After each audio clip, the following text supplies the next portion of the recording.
ಕೋಡುಬಳೆ ಅಂದ್ರೆ ಅಡುಕಲೆ. ಇನ್ನು ನೀಟ್ ಅಕ್ರಮದ ವಿರುದ್ಧ ಕಾಂಗ್ರೆಸ್ ಪ್ರತಿಭಟನೆಯ ಹಾದಿ ಹಿಡಿದಿದ್ರೆ ಬಿಜೆಪಿ ನಾಯಕರು ನಿಗಿನಿಗಿ ಅಂತ ಇದ್ದಾರೆ. ಕೊನೆಗೂ ಮೌನ ಮುರಿದಿರುವ ಸಚಿವ ಧರ್ಮೇಂದ್ರ ಪ್ರಧಾನ್ ಕಾಂಗ್ರೆಸ್ ವಿರುದ್ಧ ಕೆಂಡ ಕಾರಿದ್ದಾರೆ.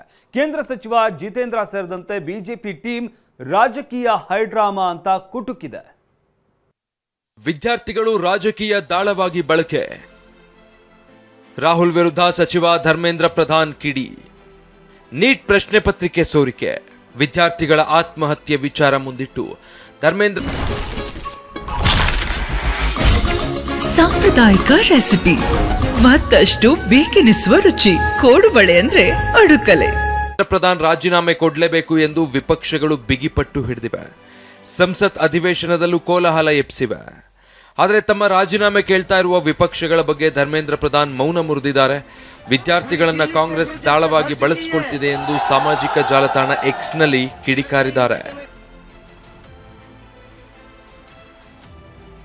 ನೀಟ್ ಬಗ್ಗೆ ಸಂಸತ್ತಿನಲ್ಲಿ ಚರ್ಚಿಸಲು, ವಿದ್ಯಾರ್ಥಿಗಳು ಮತ್ತು ಯುವಜನರ ಕಳವಳಗಳನ್ನು ಪರಿಹರಿಸಲು ಕೇಂದ್ರ ಸರ್ಕಾರ ಬದ್ಧವಾಗಿದೆ. ಇದನ್ನ ತಿಳಿಸಿದ ನಂತರವೂ ಕಾಂಗ್ರೆಸ್ ಪ್ರಜಾಪ್ರಭುತ್ವ ಚರ್ಚೆಗಿಂತ ರಾಜಕೀಯ ಪ್ರದರ್ಶನವನ್ನ ಆರಿಸಿಕೊಂಡಿತು. ಅವರ ಉದ್ದೇಶ ವಿದ್ಯಾರ್ಥಿಗಳಿಗೆ ಪರಿಹಾರ ಕಲ್ಪಿಸುವುದಲ್ಲ. ಸಂಸತ್ತಿನ ಮುಂಗಾರು ಅಧಿವೇಶನದಲ್ಲಿ ಗೊಂದಲ ಸೃಷ್ಟಿಸಲು ಕಾಂಗ್ರೆಸ್ ವಿದ್ಯಾರ್ಥಿಗಳನ್ನ ರಾಜಕೀಯ ಸಾಧನವಾಗಿ ಬಳಸಿಕೊಳ್ಳುತ್ತಿದೆ.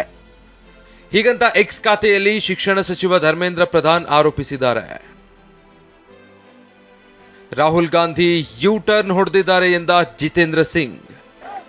ನಿನ್ನೆ ಪ್ರಧಾನಿ ಮೋದಿ ನಿವಾಸದ ಮುಂದೆ ಪ್ರತಿಭಟನೆ ಮಾಡುತ್ತಿದ್ದ ಕೈ ನಾಯಕರ ಜೊತೆ ಮಾತುಕತೆಗೆಂದು ಕೇಂದ್ರ ಸಚಿವ ಜಿತೇಂದ್ರ ಸಿಂಗ್ ತೆರಳಿದ್ರು. ಸಂಸತ್ನಲ್ಲಿ ಚರ್ಚಿಸಲು ತಾವು ಸಿದ್ಧರಿದ್ದೇವೆ, ಪ್ರತಿಭಟನೆ ಕೈಬಿಡಿ ಎಂದು ಮನವಿ ಮಾಡಿದ್ರು. ಇದಕ್ಕೆ ರಾಹುಲ್ ಗಾಂಧಿ ಕೂಡ ಒಪ್ಪಿಕೊಂಡಿದ್ರು ಎನ್ನಲಾಗಿತ್ತು. ಆದರೆ ಮಾತುಕತೆ ಬಳಿಕ ರಾಹುಲ್ ಉಲ್ಟಾ ಹೊಡೆದಿದ್ದಾರೆ ಅಂತ ಜಿತೇಂದ್ರ ಸಿಂಗ್ ಆರೋಪಿಸಿದ್ದಾರೆ.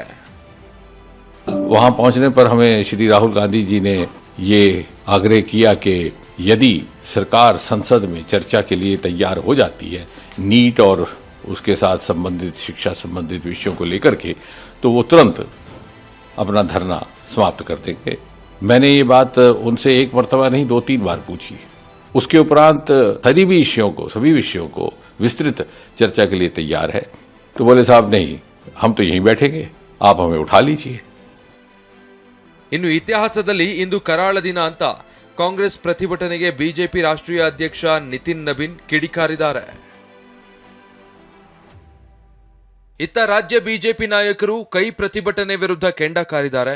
ಶಾಸಕ ಅಶ್ವಥ್ ನಾರಾಯಣ್, ಎಂಎಲ್ಸಿ ಸಿಟಿ ರವಿ, ಕಾಂಗ್ರೆಸ್ ಉದ್ದೇಶಪೂರ್ವಕವಾಗಿ ವಿಚಾರವನ್ನ ದಾರಿ ತಪ್ಪಿಸ್ತಾ ಇದೆ ಎಂದು ವಾಗ್ದಾಳಿ ನಡೆಸಿದ್ದಾರೆ.